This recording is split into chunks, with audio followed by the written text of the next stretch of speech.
I'm not afraid to say it as it is to every single one of the members of cabinet here. I think that you are an absolute disgrace. I think that you should be stripped of your posts, and I think that you should be replaced by people who can do the job.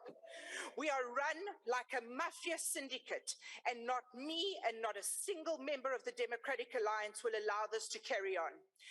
Honourable Pando, you know what the problem is? The jig is up. But absolutely no consequences. The long-awaited lifestyle audits for ministers, nothing. Action against those mentioned in the high-level panel report into state security, nothing. Repercussions for being linked to Bosasa, Digital Vibes and Gupta corruption, nothing. Absolutely no consequences for a single cabinet minister. But there are grave consequences for the tens of millions of South Africans who live below the poverty line or survive on a tiny social grant. The failures of this cabinet wreak havoc in their lives and in the real world, a world that these pampered ministers know absolutely nothing about. We contend with an enemy whose sole intention is to attack the structures and systems of our democracy. The intention is to advance a false narrative which is constructed solely for purposes of weakening the credibility of this illustrious movement.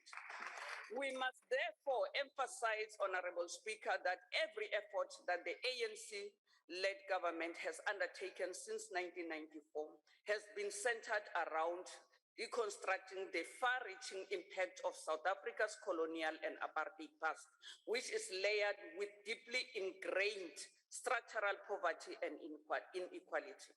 However, our work has been consistently and aggressively met by sustained attempts to decelerate and discredit progress made.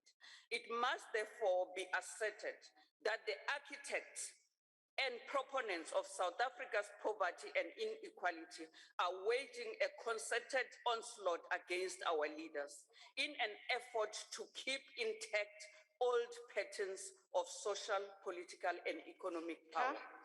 Speaker, we must start by clarifying this and making it very clear for South Africans that the DA motion should not in any means possible try to portray Ramaphosa, Mr. Ramaphosa, as a person different from his own cabinet. He does not serve our people equally the same way the cabinet is not serving our people. They even exchange notes for his sona just to show that he can be saved because he's their golden boy.